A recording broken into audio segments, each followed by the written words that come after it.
Joel Gilbert back with you again, right from the left coast here in Los Angeles. There's so much happening with the Mueller persecution, DOJ corruption, FBI corruption, the raid of Michael Cohen, his office is President Trump's personal lawyer. 2 days later, we find out, lo and behold, oh, what a coincidence that Elliot Broidy was also represented by Michael Cohen and apparently paid some hush money, the RNC finance chairman, to someone he had an affair with. It appears that the raid on Michael Cohen's office was a politically motivated raid, really to get opposition research so the Mueller team could leak it to the media over the next few months, little by little, to try to embarrass the president and give the Democrats talking points for the midterms. Now, no expert is any better on the DOJ and corruption than attorney Larry Klayman. He's the founder of Judicial Watch, Freedom Watch. He's known for his strong public advocacy and ethics and freedoms. Larry Klayman became so famous for fighting corruption that even NBC had to create a character named after him in West Wing. Larry Klayman's book, of course, been around for a while, Whores, Why and How I Came to Fight the Establishment. We've got a full hour to break down all of the DOJ corruption, Mueller persecution, federal judge corruption, and we're going to be taking calls throughout the hour. You can call in at 888-201-2244. Again, 888-201-2244. Let me welcome Larry Klayman to the War Room. How are you, Larry? Thank you, my good friend Joel. Nice to hear from you. Thank you for that introduction. You're a freedom fighter as well. That's why we're friends. Thank you so much. You bet. Well, we're both out here. Sometimes I know you're in the left coast. Sometimes you're in Washington, and it's good to catch up with you. There's just so much going on. We got a full hour to break it down. Let's start with, we just had the Andrew McCabe report drop, and you wrote an op-ed where you said there's an evil cloud hovering over our nation's capital filled with hypocrisy, dishonesty, and illegality.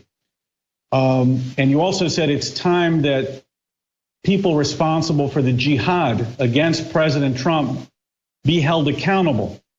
Was the drop of the McCabe report the beginning of accountability and the counterattack? Well, it came from the Inspector General of the Justice Department, Joel, my alma mater, as you know. And from what I've read so far, I haven't seen the report. It could have gone a lot further. And of course, there is this tendency, more than a tendency, of circling the wagons at the Justice Department to protect their own. They'll only go so far. And Andrew McCabe, James Comey, Robert Mueller, all Justice Department people, past, present, and hopefully not future, they all need to be subject to a grand jury. They need to be indicted. They need to be tried. They need to be convicted. They need to be thrown in prison, frankly, for what they've done, because they have destroyed any sense of an equal justice system in this country. They have been trying to take down the president of the United States with no basis at all, dealing with alleged relationships that he had even before he became president, which is absurd. And if I'm named special counsel, and I have a petition out on our website, as you know, we talked about it last time, at freedomwatchusa.org. And I hope people will inundate the White House in addition to signing that petition, requesting that I be made special counsel.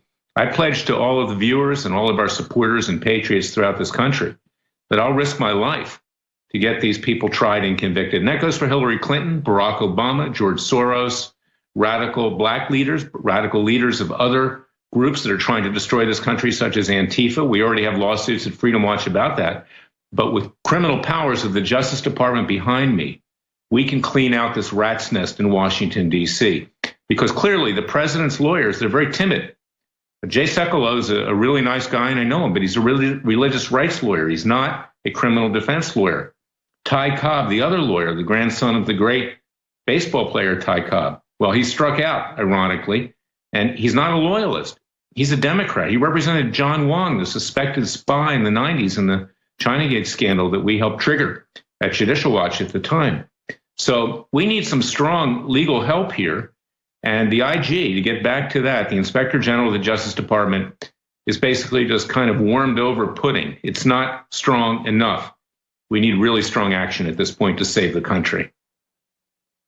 Okay, let's touch on the raid instigated by Mueller's team onto Trump's personal attorney, Michael Cohen.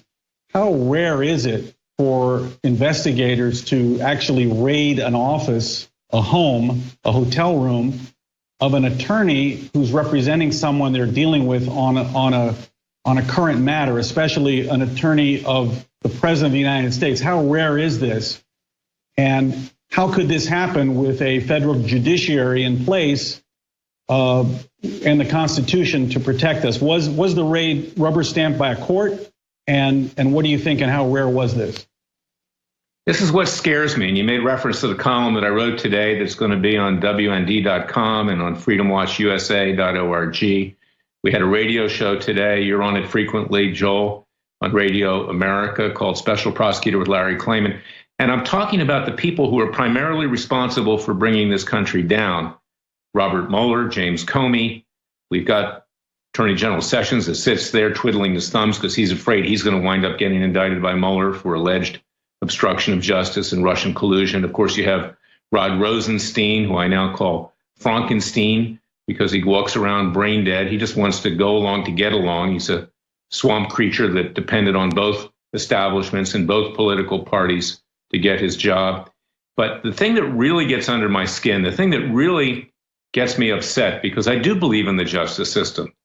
That's why I run Freedom Watch. And it's why I ran for U.S. attorney myself many years ago as a young lawyer, is that these judges, they're there to protect us. That's what the founding fathers put them in place to do, gave them life tenure to do that. And instead, they scratched the backs of the politicians, the senators, the presidents who got them their jobs. And right now, you've got about 90% of the federal judiciary who are Clinton and Obama appointees. They simply rubber stamp what goes on. I want to know the judge who signed the warrant that allowed this outrageous intrusion of privacy and the Fourth Amendment into the office of Michael Cohen, the president's lawyer. I want to know the judges who signed the FISA warrants, who allowed for the illegal wiretaps in the Trump Tower, and who have been rubber stamping mass surveillance on the American people for years by the NSA, CIA, and FBI. These judges should be the first when a revolution breaks out, and it surely will, to figuratively be taken to the guillotines. They're more guilty, they're more culpable than even these criminals themselves, because they took an oath of office to protect and defend the Constitution. And instead, they have become the yes men of the politicians that have gotten them their jobs. And they bow down to these politicians because they have to pay back getting a federal judgeship. And many of them want to go higher up in the chain. They want to go to an appellate court or the Supreme Court or an appointment in the White House. And they simply scratch the backs of those in power in Washington, D.C. It's an absolute disgrace. It's an outrage. And it's why this country is defenseless right now. We don't have the protection of a federal judiciary that will obey and enforce the rule of law and our Constitution. And that goes not just for liberals and the left, it goes for a lot of conservative judges too, who are afraid of their shadow to do anything. Well, Larry, that almost kind of reminds me of the state of the media in our country. Most people working in the press, especially the high-profile leftist media, they don't want to offend anybody in the Democrat Party. They don't want to offend Barack Obama. And they're angling to get a job in the administration, typically. It's very similar to what you're talking about on the judgeships. They're looking to gain favor for personal benefit rather than doing their job of all these journalists that refuse to report on Barack Obama's background, who he was, or report about all the radical agenda taking place that nobody voted for. We're going to come back in a couple of minutes and more of Larry. We're going to come back. We got to take a quick break, and we'll be back with Larry Klayman. We've got a lot to talk about. We're just getting started here at the War Room. Welcome back to the War Room. Filmmaker Joel Gilbert here with you, right from the left coast here in Los Angeles. This is the 34th final hour of the emergency broadcast of InfoWars' Alex Jones show, which he started to try to prevent a war with Russia. And this is the culmination, the final hour. We're so happy to have with us Larry Klayman, founder of Judicial Watch. He runs now Freedom Watch, conservative warrior on the front lines in the courts, trying to enforce our rights and stop government abuses. We're back with Larry Klayman. We're going to be taking calls, 888-201-2244, 888-201-2244 in this final hour of the emergency broadcast. Larry, you're on the front lines in the courts. Give us an example of something you've experienced, maybe a recent case where you thought the courts would stop the abuse of power, and tell us what the results were and why. I'll give you a good example. We drew a judge about 4 years ago, Richard Leon of the U.S. District Court for the District of Columbia. He was very courageous, and he issued 2 preliminary injunctions on my behalf and my client's behalf, ordering the National Security Agency, then run by Barack Obama's deep state, which of course it still is, to stop mass surveillance on the American people. It was after Edward Snowden revealed this mass surveillance. It was after James Clapper, Director of National Intelligence, was caught lying about it under oath to Congress. Well, he did this. And these cases continued on. It resulted in a new law called the USA Freedom Act, which amended the Patriot Act, which put in a few protections.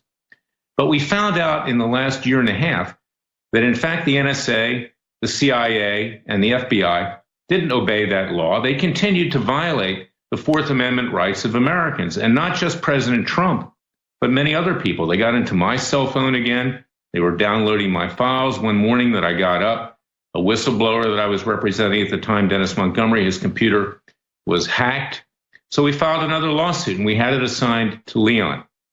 Well, Montgomery had told me that Leon had actually been surveilled himself, because Montgomery left with 47 hard drives, 600 million pages of information showing the surveillance on President Trump, on prominent businessmen, on yours truly, 156 judges, and even the Chief Justice of the Supreme Court.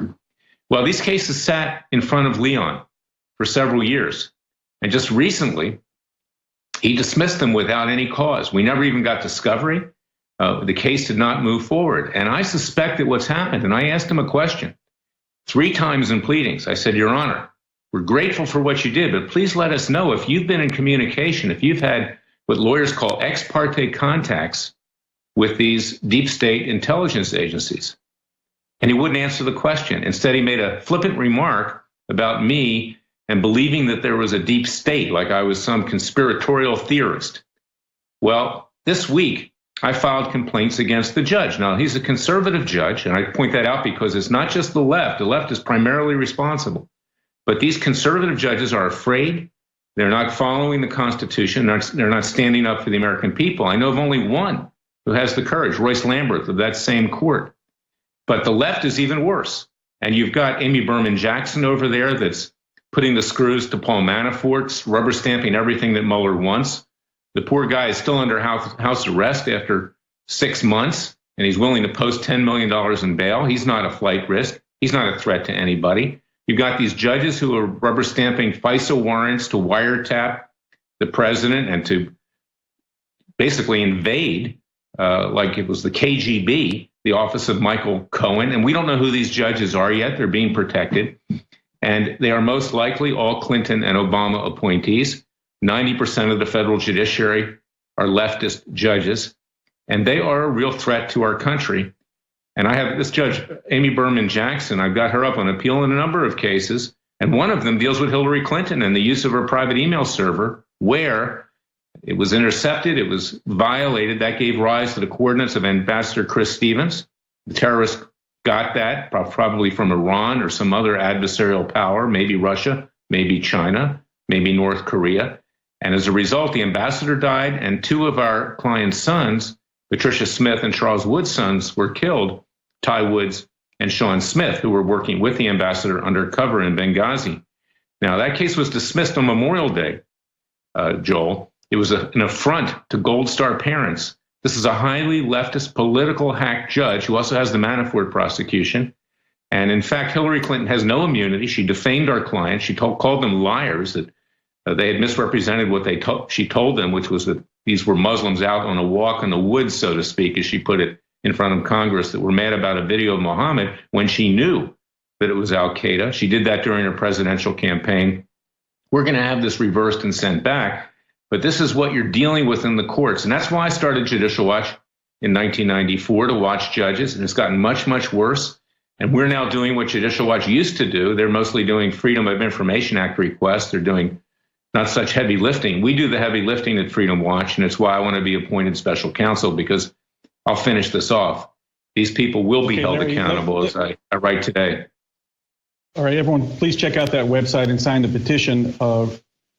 I would like you to expand on something you touched on. I believe you said something to the effect that these judges may be under surveillance as well. And maybe is the deep state what I call the police state, because my bank accounts have been invaded. I've been pulled off airplanes. I've had IRS deny my tax returns, the whole thing. FEC investigation because I made a film on Barack Obama's real background, that his father was not the Kenyan Obama, but I exposed him as a radicalized individual who was radicalized by his real father, Frank Marshall Davis, a Russian agent.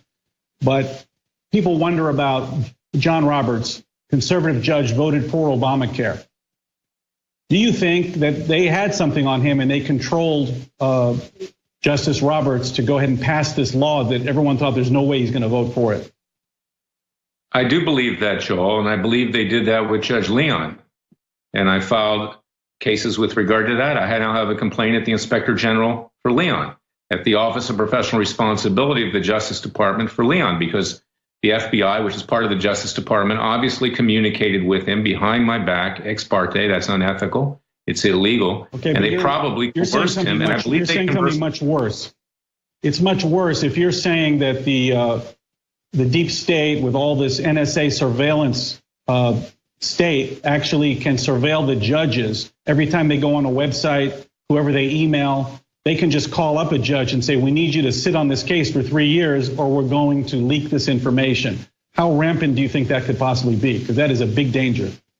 No, I think it's rampant. I do think it's rampant. And even if there's no direct communication that we've got this dirt on you, Mr. Judge or Miss Judge, the fact that they're out there and we know that this is happening keeps these judges in check, and it keeps other government officials in check. Sessions, he was likely wiretapped when they had those illegal wiretaps that were generated by the Steele dossier on the Trump Tower. They probably have him on tape. He may be on tape with Michael Cohen. And that's why these people are inert. They pretend that they're doing something, but they're not. Watch them on Fox News. This is why I love InfoWars, because we don't shade it here. We tell it like it is. But Fox News, everything is shaded. Okay, with that, let's tell the Larry, truth. We're going to come right back. We're going to come right back with Larry after this break, and we're going to take Justin's call in Houston and more calls coming right back on the War Room. We're back with Larry Klayman for the rest of the hour, founder of Judicial Watch and Freedom Watch. Go to freedomwatchusa.org, sign his petition to make Larry the special counsel. Larry, let's go right to our first caller. We're going to take Justin in Houston. Go ahead with a question for Larry Klayman, please. How you doing, sir? And it's a great privilege to talk to you, fellow gentlemen, patriots. And I appreciate all of the work that Judicial Watch and Freedom Watch has done. And it seems like you've picked up the slack where our representatives and our senators should be doing. And there you are stepping up to fill that gap and make sure that these injustices are brought to light.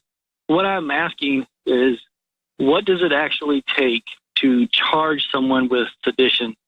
It seems like if they've provided enough false information to bring something egregious against the government to try and disrupt our governmental processes, what would it take to charge somebody with sedition?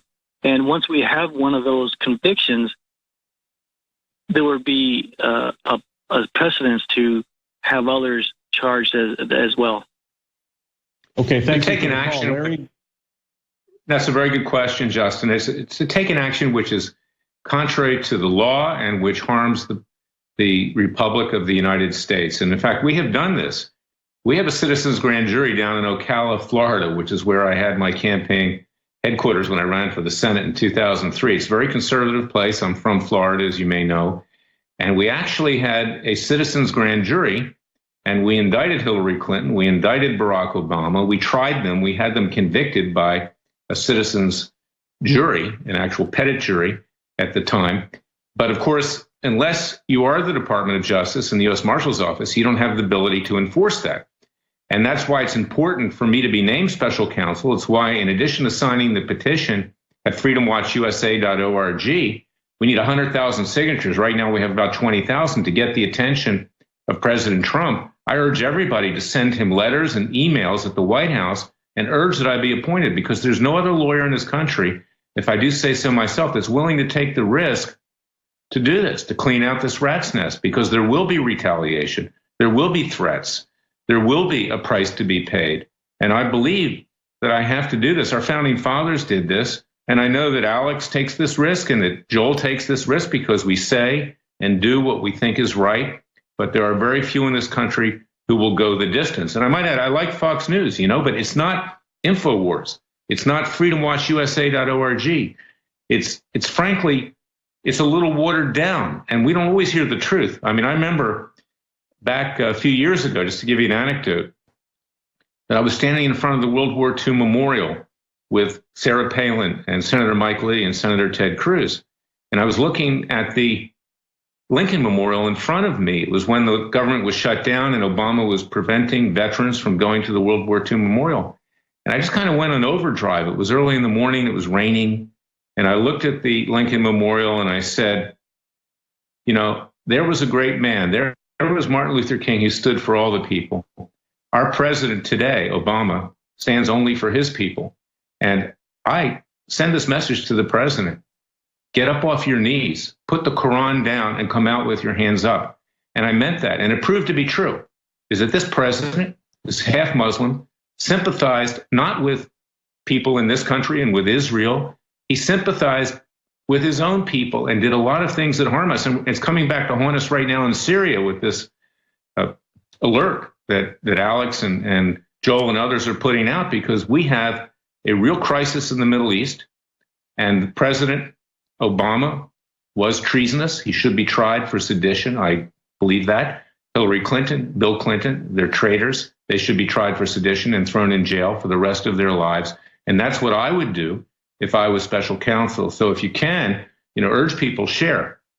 Go to freedomwatchusa.org, sign the petition, and also have everyone just send emails and letters to the White House to wake the president up, because he's getting really bad advice from his lawyers, who are establishment lawyers who don't want to make waves because they're more concerned about their own future in the legal community in Washington, D.C., than the president of the United States himself and the well-being of this country. I believe that. Okay, thank you. Thanks, Justin, for calling. Larry, I want to talk about attorney-client privilege, the violation of attorney-client privilege by the Mueller team through the New York Attorney General's office. How big a deal is this, and how deleterious an effect does this have on the future of justice and the ability for people to maintain that lawyer-client relationship? It's the worst thing I've seen, short of all this mass surveillance by the NSA, CIA, and FBI in many years. And of course, the FBI is involved through the U.S. Attorney's Office. It's like a KGB police state. It's like Hitler and the SS. I mean, this is what they did. They would rip people out of their homes and send them to concentration camps. I mean, that's short of sending Michael Cohen to a concentration camp along with the president. It's getting pretty close. And this kind of government tyranny is why we fought our revolution in 1776. It's why we declared independence in my birthplace of Philadelphia. And it's why we, shed blood for this country. I don't want to see blood to be shed, but I'll tell you something, Joel. If this kind of conduct continues and the left continues to go out in the streets, and they're being urged to do that right now, not just with civil disobedience, but with violence, you're going to have people on the right, militias. And of course, it's legal to be a militia, get out there in self-defense to protect themselves. And this is going to be a bloodbath. And I don't want to see that in this country, but that's where we're headed. We may be headed for nuclear war with Russia if we do a dumb thing right now and attack Syria, but we may be headed for a civil war in our own country if we don't I can tell come out of this trance that we're in. Yeah, what Larry's saying is, what you're saying is absolutely true. When I came out with my film on Barack Obama, Dreams from My Real Father, exposing him as a complete fraud. His father is a Russian agent. He's a Marxist operative. I flew into Washington, D.C. for CPAC and the pilot, co-pilot came and told me not to get up when we landed, stay in my seat. 4 police officers pulled me off the plane when we landed and started interrogating me about different films I'd made, and then they let me go. I checked into my hotel one time in DC, and the Capitol Police start following me all around, and they finally pull me over. So I think the average person doesn't understand that these type of tactics are tactics of KGB, Stasi, all the oppressive regimes of the communist world that rely on force to silence opposition, to use the tools of state, like the IRS in 2012 was used to interfere in the elections to prevent conservatives from organizing so Obama could win. Of course, 2016, we know the DOJ and the FBI, the tools of state, were used to try to keep one party in power. These are very, very serious violations of a constitutional republic. And people like myself and Larry, of course, Alex Jones, know all too well from our own experiences what happens when you try to expose the truth and try to just stand up and say, well, no, Barack Obama is not going to be the most transparent president. He's not going to cut the deficit in half, and he's not pro-Israel, and he's not even pro-American. So I experienced the wrath of the police state for speaking up, just like Larry has done when he's tried to oppose, as well as Alex Jones. We're going to have one more nice long segment with Larry Klayman. This is the 34th and final hour of the emergency broadcast of the Alex Jones Show. We'll see you back in about 3 more minutes. Back in the war room. We are going to talk to Ryan in California, and he's got a question for myself. And Larry Klayman is still our guest, founder of Judicial Watch and Freedom Watch, freedomwatchusa.org, where you need to sign his petition to make Larry the special counsel. Let's go to Ryan in California. Go ahead. Yeah, I just wanted to first make a thing. Alex and Steve Pachimi, they raised this point as to why Trump hasn't rounded everyone up yet, and I have a possible explanation. He's trying to push the Brinksman theory, so he's trying to scare everybody, and then all the people who are opposed to him, he's going to try to segregate the people that are truly committed to the cause of destroying everybody and those who aren't. The ones that aren't are going to freak out and then defect to, some other side. But once everyone has revealed their cards, he's going to turn around and then basically launch the night of long knives, if you get what I'm saying, on everybody. Okay, I got it. Thank you for the call. Well, certainly, I've talked about this a lot in my film, In the Art of the Insult. You'll see that Trump is a branding and marketing genius. His tweets, the way he calls people out, the way he changes the narrative, the way he draws a line in the sand is actually very well thought out. I think he has excellent instincts. And you have to also remember he's inherited, he calls it the swamp, but it's a much more evil police state. He inherited, of course, Barack Obama's foreign policy, where he tried to disengage from the world. Obama was the most pro-Russian president in history. The number one goal of Russian policy and Soviet policy was to get America to withdraw and not project its power around the world so that Russia could fill the vacuum and do as it wished in Crimea and Syria, in Ukraine.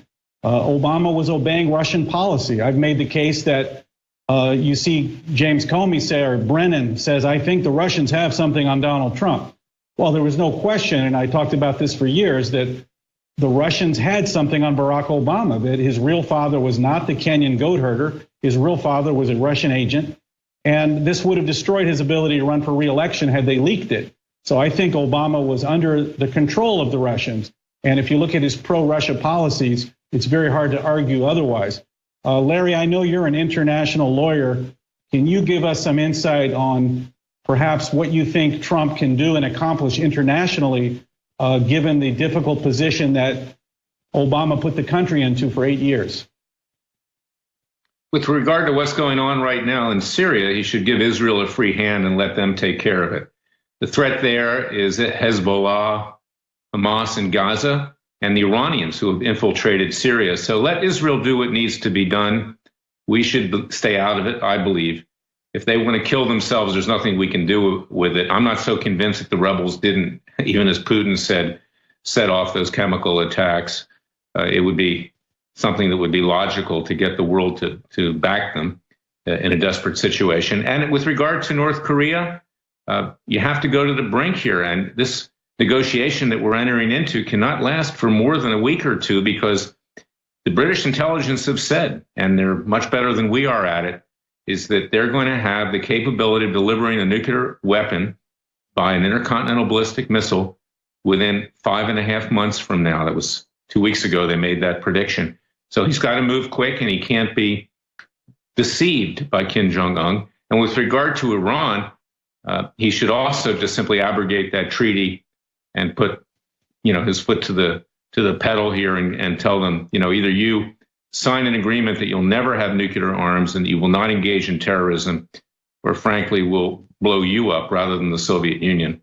These were the people that should be. These are the countries that should be focused on not provoking an attack with Russia. In fact, because of the neglect of the Obama administration with the military, their technology today with regard to nuclear weapons is greater than our own. Our missiles are rotting in silos in North Dakota. We don't even know if they work to a large extent.